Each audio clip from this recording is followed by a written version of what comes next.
Thank you. I wanted to say that in February 2010, I actually had a birthday, the only one in my life, in February. In February. Oh, Okay. It was not a leap year. And I was in Bhutan. And in Bhutan, 7/2, which is my birthday, July 2nd, is read they read the day and then the month. So I happened to be there on the 7th day of February, and they gave me a surprise party. So I had two birthdays that year. Okay. Cool. Yeah.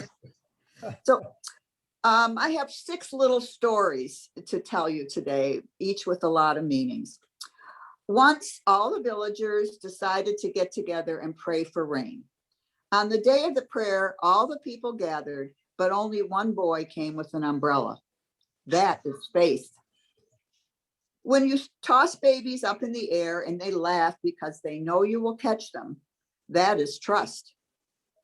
Every night we go to bed without any assurance of being alive the next morning, but we still set the alarms to wake up. That is hope. We plan big things for tomorrow in spite of zero knowledge of the future. That is confidence. We see the world suffering, but still we get married and have children. That is love. In an old man's shirt was written a sentence, I'm not 80 years old. I'm sweet 16 with 64 years of experience. That is attitude. Today is a beautiful sunny day, so enjoy every moment and live your life like these 6 stories. Remember, good friends are like the rare jewels in life, difficult to find and impossible to replace. Well, thank you very very much. good. Excellent. Excellent. Yeah. Okay, health and welfare. Are there any updates or reports on the health of Rotary members? Are there guests to be welcomed today? Raphael, Yes, welcome. thank you. You can just introduce yourself and let everybody know that of course, we know you're here. Right. Raphael Reed, I am currently the pastor of Mount Carmel Missionary Baptist Church in Flint and the executive director of the James E. Kennedy Family Life Center. And I was invited by Dr. Kennedy himself. So it's a pleasure to be here. It's a pleasure to be with you finally. I've been wondering when he was going to invite me. I've been his apprentice for years, but he finally invited me today. So I guess I made it. Well, we'll make sure you get back here again. Okay. Welcome, Raphael. Thank you so much. And Norma, can you hear me?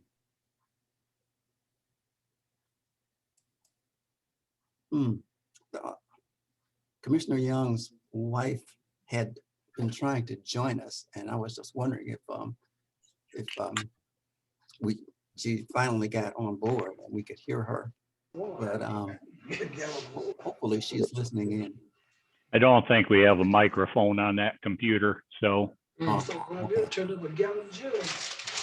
All right. Well, anyway, welcome. Any other announcements? Okay. Slide. So now it's time for the program. President-elect Kyle McCree will give the introduction. Whoops, there went my screen. Go right ahead. Thank you, President Ray. And I saw him earlier, but another guest, and we're certainly pleased to have Prosecutor David Layton. I think I saw him on the participant list, so welcome, Mr. Layton. Rotarians, today is the conclusion of our annual governance month. We've had an overview of 2021 and its complications with governance. We've had commentary by our mayor, state legislators, and today our County Board of Commissioners chair. I want you to know that also in light of the dynamics facing our federal legislators, we will be exploring an opportunity to hear from Congressman Kildee in the coming months. We'll keep you informed on when that presentation gets scheduled. We know we all look forward to hearing from him, normally each February. So an introduction of Commissioner Mark Young. Mark Young was elected to serve the residents of the 5th District of Genesee County as a county commissioner in 2012. He's been re-elected every 2 years since then. Commissioner Young has served a variety of roles on the county board, including finance chair, Vice Chair of Public Works, the Animal Subcontrol Committee, and of course, Board Chair of the County Board of Commissioners. He serves on the Board of Directors of the Valley Area of Aging and has been very involved with the Flint and Genesee Chamber of Commerce on the operating committee of that organization. Mark is a lifelong resident of Genesee County. He's a graduate of Baker College. He's a retired Genesee County Deputy Sheriff and a former paramedic, and a veteran of the United States Army, Michigan National Guard. And as was mentioned, has the great pleasure of being married to the wonderful Norma. And so it's my pleasure to introduce my county commissioner and our county commissioner board chair, Mark Young. Commissioner. Well, thank you, everyone. I really appreciate the opportunity to be here. Thank you for that introduction, Kyle. And I am happy that I do have one of my fellow commissioners here, Dominic Clemens, who's a member of this illustrious body. So again, thank you very much for allowing me this opportunity. Would it be all right if I share my screen, Mr. Chair? Yes. Certainly Yes. Hang on. Okay, you should be able to. All right, let me try again. Here we go. we are. There you go.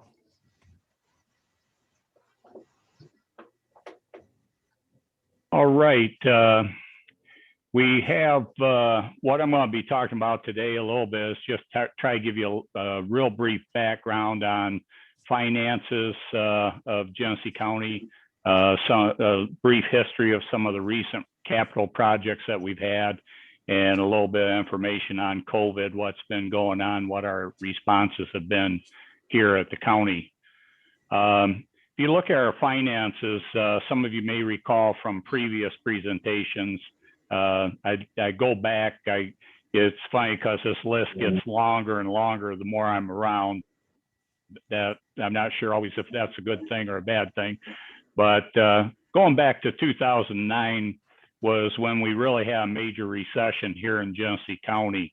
Genesee County lost approximately 30% of its revenues going forward. We also ended up reducing staff through attrition and layoffs by about 35%. You'll see the fund balance went up 2010. They were able to then recoup some of the money as the recession started setting in a little bit harder. And you'll see 2010, 11, 12 that the finances didn't really change a lot at that point in time.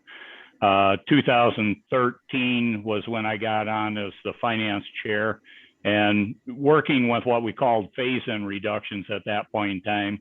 The Genesee County Board of Commissioners working together, we were able to make sure that we had best practices in place, working with partners throughout the community, trying to, I think it was around that time, a little bit before that we reached out to Flint and Genesee Chamber of Commerce, to work as a partner on our Visitors Convention Bureau, that type of thing. So you'll see that our fund balance went up a little bit each one of those years. 2014, we had a pretty good shift of about $3,500 or $4,500 that we had, or 4.5 million, I'm sorry, that we were able to increase.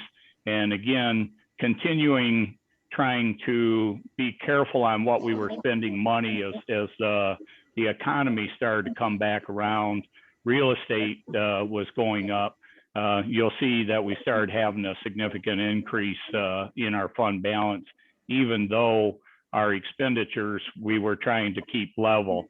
The other thing we were looking at was our bond ratings at that point in time, because every time we do a capital project and we go out for a bond rating and to sell bonds, by having more money in the fund balance, we're able to get a lower percentage on our bond, on the bonds that we issue, which in the long run ends up saving the taxpayers quite a bit of money. So, we've done really well. 2017, 2018, Genesee County Board of Commissioners had probably the largest capital projects period that they had in a couple decades. 2019, 2020, you see the fund balance really is kind of leveled off at that point. Some of that was basically being a little less stringent on what we do as far as spending going forward, trying to make sure that we're able to help some of the essential services throughout the county, such as the clerk's office, upgrade in some of the software, working with the prosecutor, working with the sheriff. The bad part is here for 2021, this new board has inherited deficit in our budget of $10.2 million. That's as a result of prior leadership over the last couple of years getting a little bit carried away on some of the expenditures and that type of thing, and maybe overestimating some of the revenues that are coming in. For myself, Dominic Clemens, rest of the Genesee County Board, this is a problem that me getting elected as the new chair, Dominic coming in as a new commissioner, we have until September 31st to try to fix this, which reflects basically a little bit more than 10% of our current operations budget. It's going to be very tough to overcome that much. I would anticipate that we'll probably end up having to bring about $5 million out of our fund balance this year to balance that out. Again, if we do that as a one-time thing and we're able to fix the expenses going forward, we won't have the repetition of that every year as we go forward. So that's going to be our goal, which means we will have to tighten our belt and keep everything tight. Capital projects, again, talking in the 2017-2018 cycle, Genesee County had over $141 million in capital projects. We continued in 2019-2020, finishing, closing out all of those projects, or at least working on them. We also added a $22 million juvenile justice center to replace the old regional detention center. You'll see a little bit more of that as we go forward. We also, back in 2017, we had opened the door on a $72 million water treatment plant. And one thing you will see in almost all of these projects is that we try to keep them revenue neutral to the county, that we may end up putting up our credit for them, but we don't end up actually taking on a bill if we do things correctly. The $72 million water treatment plant was delivered before the time allotment. It was ahead of schedule, and it was done on project or on budget based on the work that was done by Drain Commissioner Jeff Wright. He did a fantastic job leading this process for us. The $72 million will basically be, those bills as they come due will be getting paid through by the use of the water by the different municipalities that are part of the Genesee County water system. If you'll remember back 2017-18, we had a lot of issues with the parking ramp back in the McCree building. We did that project for $1.6 million, tore down an 800 parking spot facility.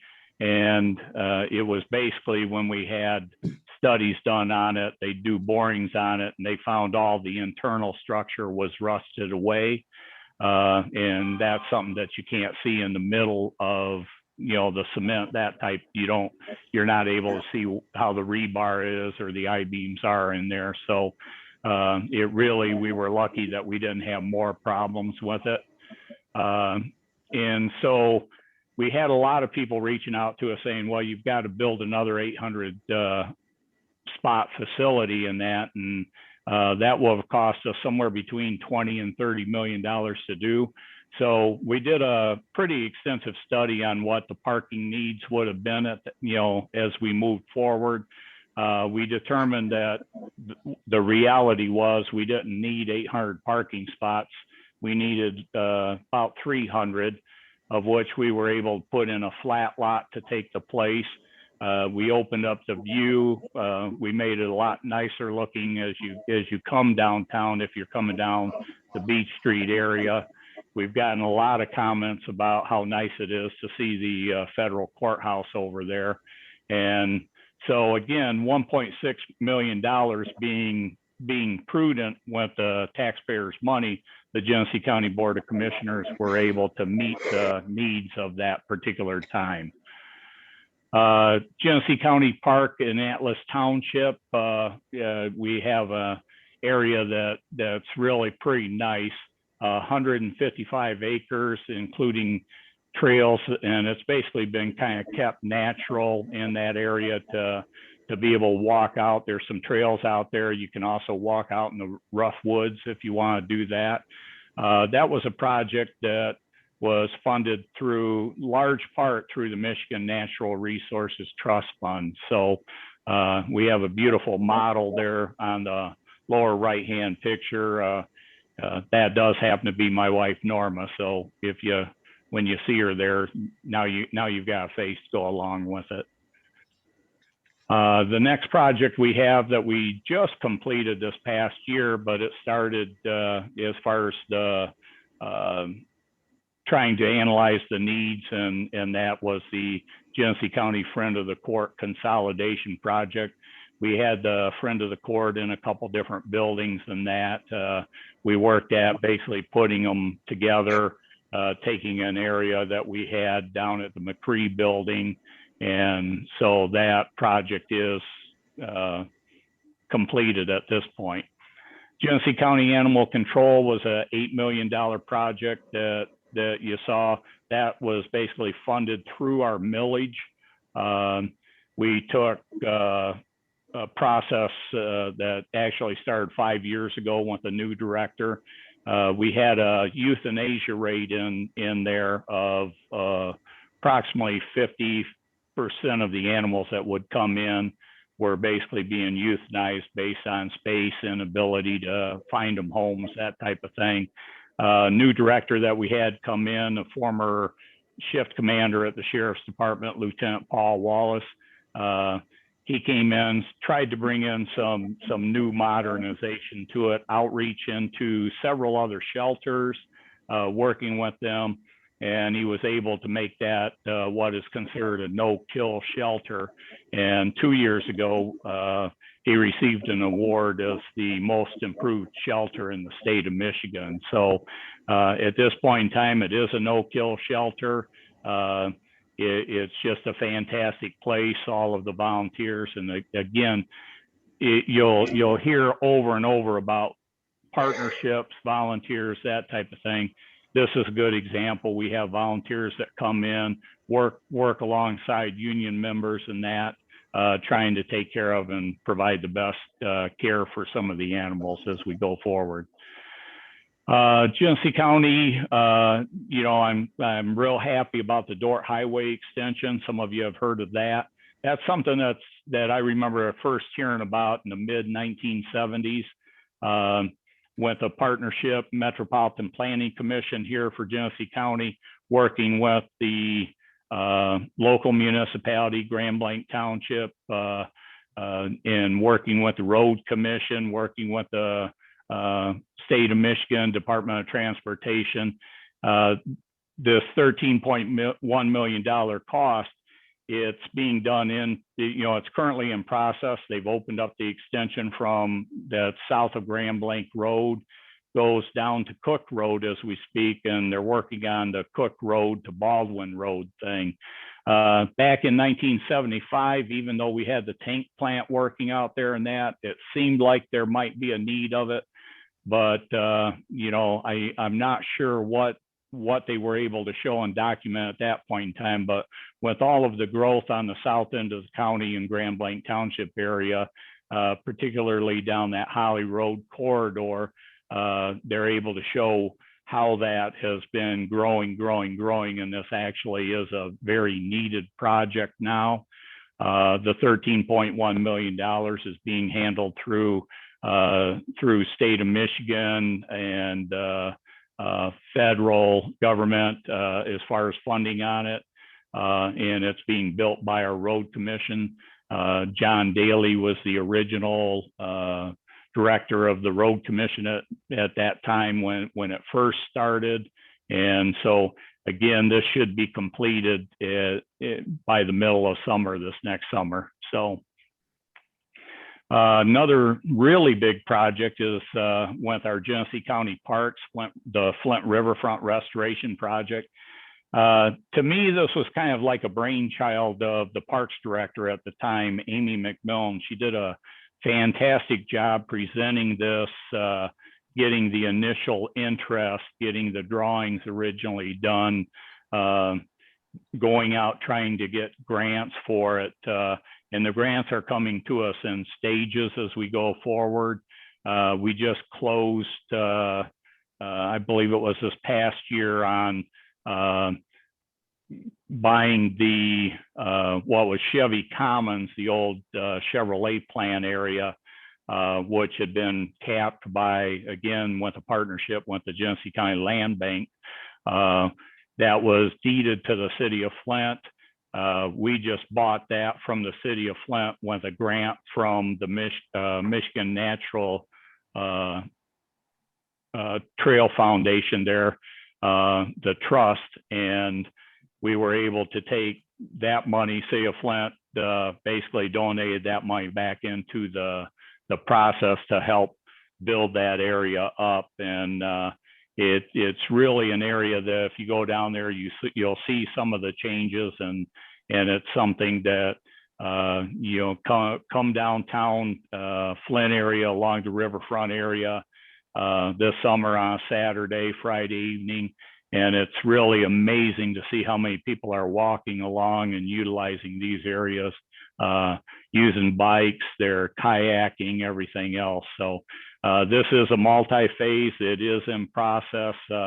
My guess is we're probably still another 3, 4, 5 years before we're into completion of it.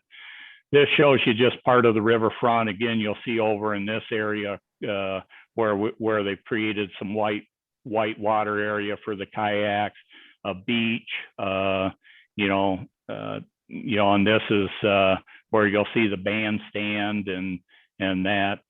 Again, this is really going to be a super nice thing. And whenever we do reach out to different businesses to look at trying to get them to come in to do business in Flint and Genesee County area, these are the types of things they really want to see, because they want to know that if they do bring in specialized workforce, that they're not going to have to worry about these younger millennials that want to be involved in these type of areas. So they want to make sure that they're going to be able to keep them here in this location. This is another part of it. This is the confluence of the Swartz Creek River and the Flint River come together. You'll see a walkway from the right side, which on the right side is the Chevy Commons. And on the left side, the walkway is currently in place, and it goes across to back behind Atwood Stadium. So again, we're making a lot of progress in this as we go forward. This is our newest project. Again, the Genesee County Juvenile Justice Center. We do have a projected cost of $22 million. This is currently in process. It's about 10% done. This, as far as our kids go, is going to be a game changer. Circuit court judges were 100% behind this, because this gives them more tools to try to make sure that youth are being taken care of, instead of trying to send them away to a facility in Colorado or Arizona that might cost us $250,000 a year for the one kid. We're able to utilize this, and we're able to recoup some of those costs in the process through this legal process. So I think the Board of Commissioners as a whole is real happy about this. Moving on, the biggest item I think at this point in time that we're all dealing with here at the Board of Commissioners is dealing with COVID. Nationally, we've had, as of yesterday's numbers at 5:01, 28,138,938 cases, and we've had nationally 503,587 deaths. Drilling down to the state level, as of yesterday at 10 a.m., we've had 21,629, excuse me, that's the county level. We've had, as of yesterday, 21,629 cases here in Genesee County, and we've had a total of 629 deaths. And here you can see about the administration of the COVID vaccines. When this new board took office in January 6th, we had a new medical director that had come on board, Dr. Hackert. She's got a medical degree. She is a medical doctor. She's an adjunct professor at University of Michigan, Ann Arbor.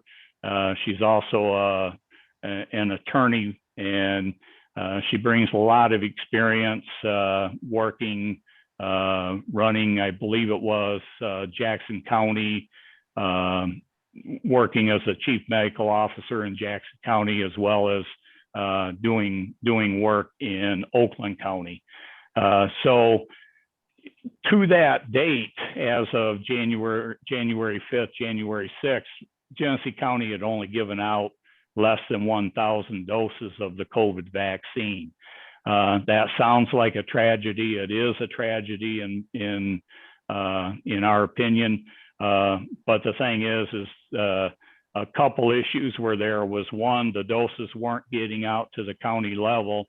And then number two is we had to make sure that we did have a system in place that could handle getting out doses as we went forward. So you'll see administered by the Genesee County Health Department, 19,425 doses. And you look at that, and that's been about the last 6.5 weeks. Take 1,000 off of their 18,400 doses in the last 6.5 weeks. We've had to ramp up how we did. Again, this is partnerships. The health director working with the Genesee County Board of Commissioners, working with the sheriff of Genesee County, Chris Swanson. We've been able to have the sheriff's department at our drive-through locations in order to make sure that people are being monitored in case there's any type of allergic reactions. Who better than a paramedic to be there to take care of you? We're also working with the Greater Flint Health Coalition, and the Flint Medical Society. And we've got volunteers working with us. We've got National Guard coming in to work with us. We're setting up, we have a permanent site out at Flint Northwestern School. So we've really made a lot of progress as far as we've got the infrastructure in place. We've had problems getting as many doses as we would like to have, but that's been ramping up. And again, our medical officer has been able to show the need, as well as the state of Michigan is having to show the need to get more doses from the federal government. So for example, originally we were getting, as of the 1st of January, 975 doses, I think it was, the first few weeks there. Our medical director was able to get that doubled. A few weeks ago, we were at 3,000 doses for the most part coming in.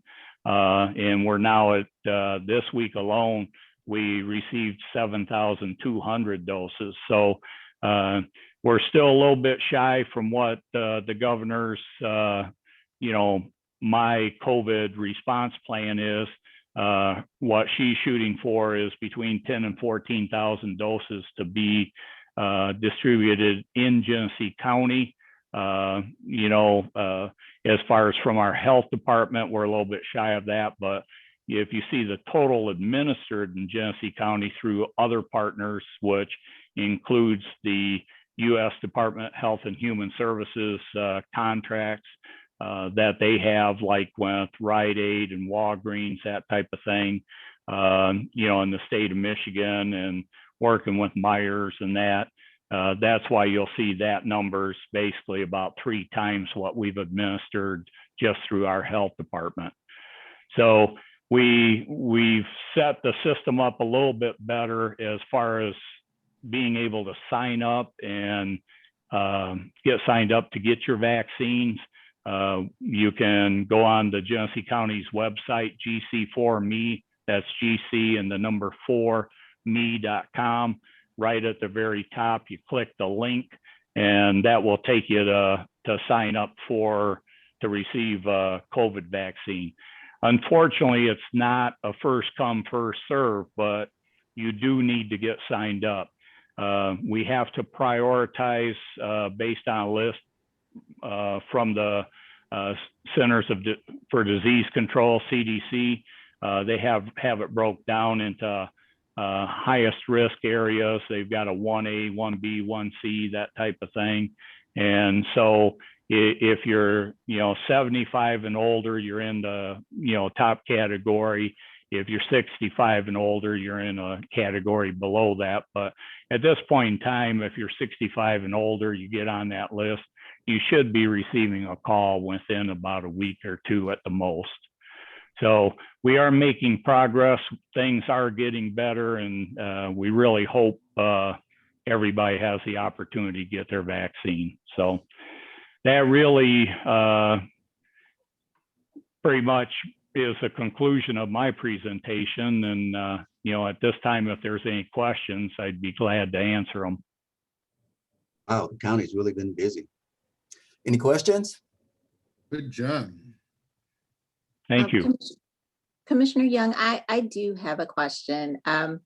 I noticed that you talked a great deal about the COVID work that Genesee County is doing, but my question to you is, how is the county ensuring that information about vaccinations and access to actual vaccinations is getting into underrepresented areas, minority groups?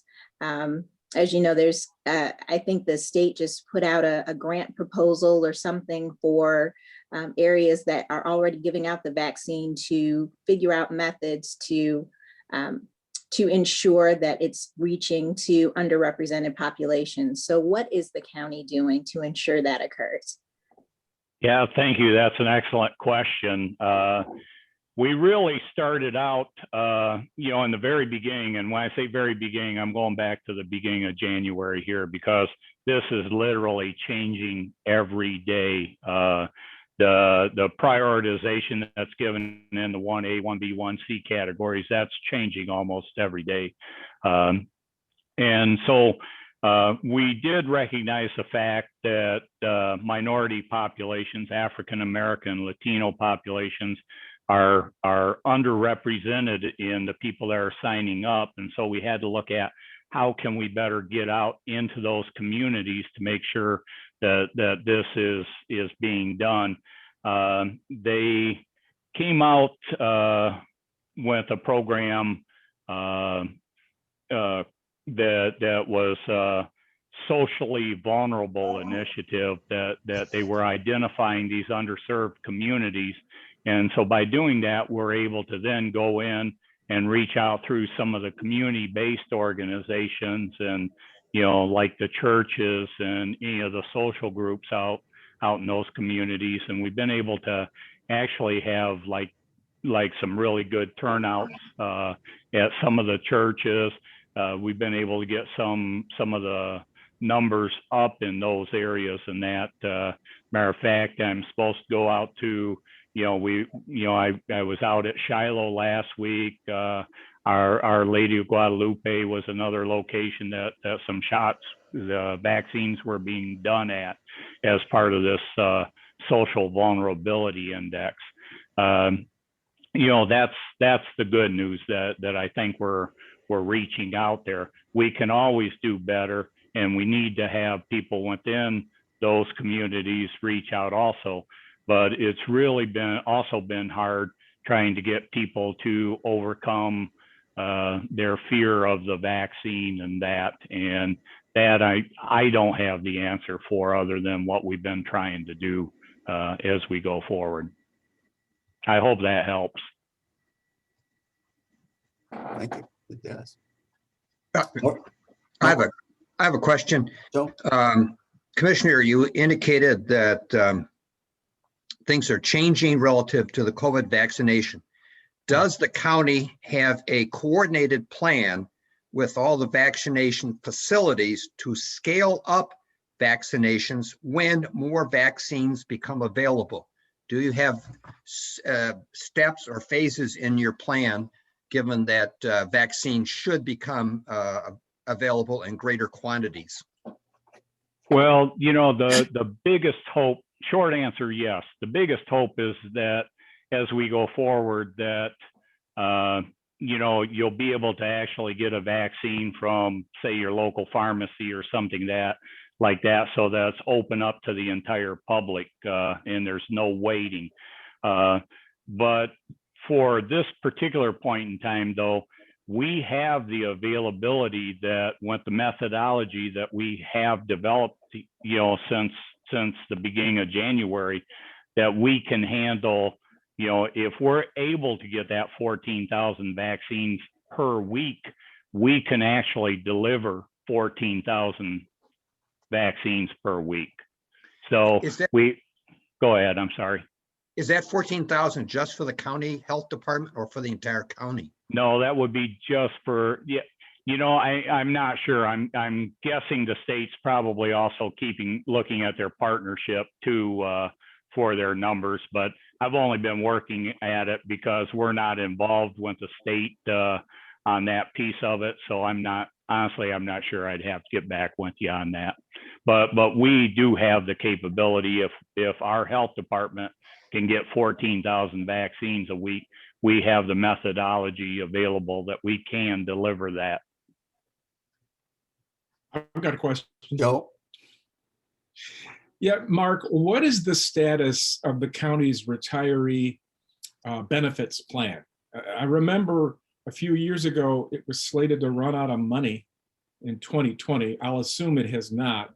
But what is that like right now? And I know you've worked very hard on this. And is it looking better than it did, or is it in dire situation? No, it is better than what it was. When I mentioned that $10 million deficit that we have to deal with, and you being a trustee in Grand Blanc Township, you understand the finance side of it and dealing with that.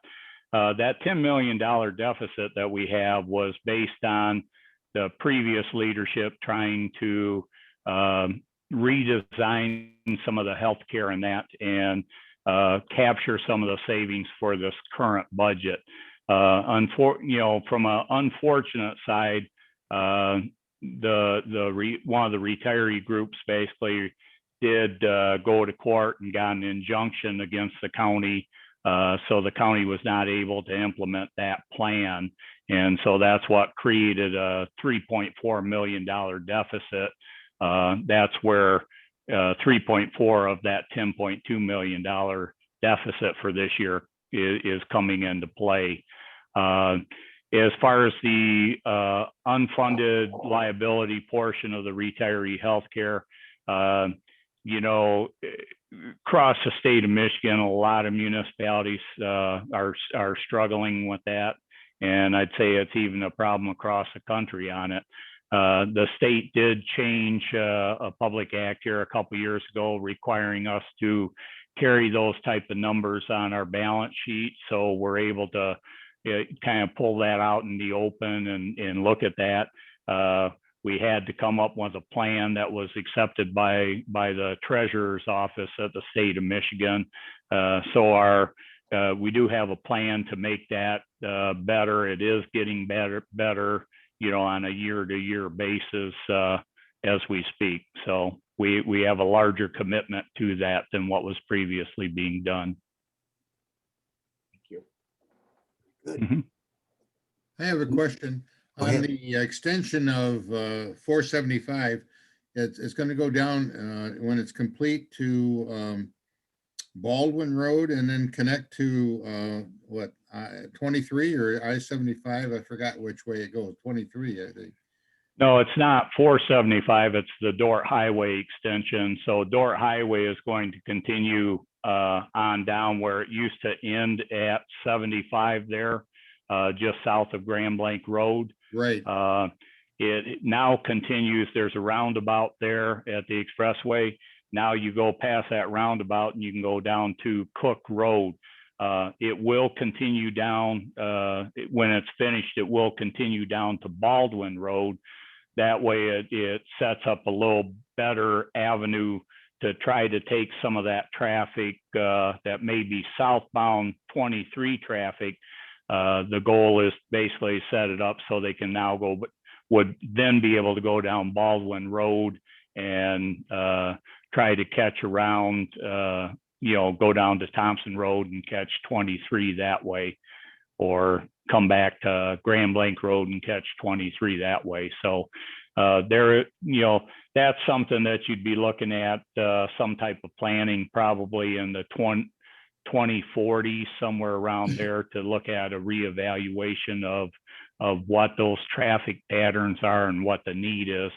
Every one of the projections that was done on the existing traffic patterns and the growth of things was showing that Holly Road corridor just, getting into, they grade them A, B, C, D, E type of thing. And, they were getting pushed back into the D category as far as being a good road for travel purposes and traffic patterns. And so by putting this extension in there, it reduces some of that burden down and will keep that road viable for, at least another 20 years. So is it going to go down to Baldwin then? Correct. Okay. Is it ever going to go down to Thompson Road, or is that the one that's going to be maybe 20 or 30 years or whatever? Well, Thompson Road on the east of Fenton Road is not paved, and it's only there's a short area that's paved, then it turns into a dirt road, and then it turns into a very rural area there.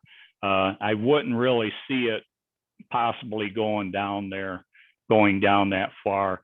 I think what you'd be more likely to see would be potentially, and again, this is just kind of guessing, what kind of options you would have 20 years down the road if there's a need for it, but would be looking at how they could shore up a traffic line from that location down to, say, the entrance off of Thompson Road, or the southbound 23, or maybe setting up some alternate entrance onto 23. I don't want to keep you, but down to Baldwin, when will that be open? That should be open by the middle of summer, this next summer. Wow. Good job. Thank you. Thank you. Great. Any more questions? Okay, seeing none. Can I get that screen back? Good job, Mark. That's really, really thorough.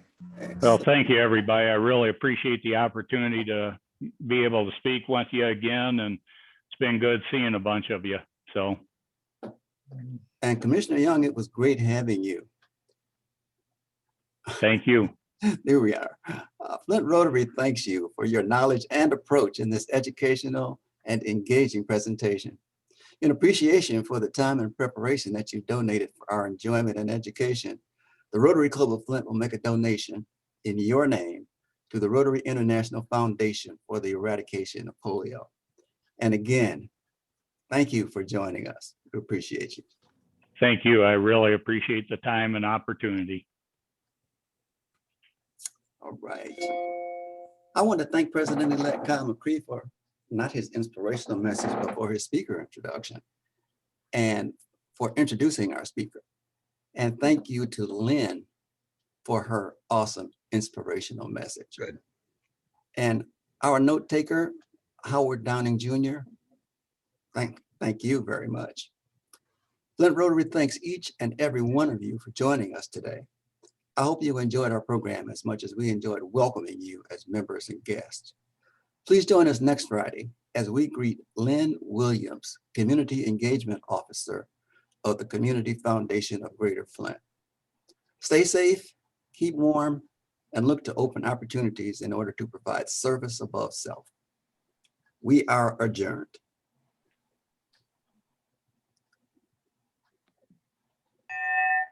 All right, There we go. we got a ding. Thanks again. You're welcome. We'll see everybody next week. Have a good week, everybody. You too. Hey, Ray, you're getting so smooth. It's just going great. Doing a good job. Thanks. Ray, you can stick around another year if you want to. We'll talk about that one. No, you're not going to get off that easy, Kyle. Yeah. See you guys. Okay. Yeah. Have a Bye good- bye, everybody. Dawn, I like your glasses. Or are you there? She's probably asleep behind those glasses. So they go. All right. Thank you all. So long, George. See you next Bye. week, All right. Kennedy. Yeah. Good one. Yes, sir. They said bye. Reverend Kennedy, bring Raphael back again. I will. All right. I was surprised he was excited to come when I asked him. Yes. Oh, yeah, he's ready to go. Great. He enjoyed himself. I thought Mark did a great job. Boy, it's good to hear all that stuff on the county. Wow. I want to go ride. I want to go ride all the time. You gonna go now?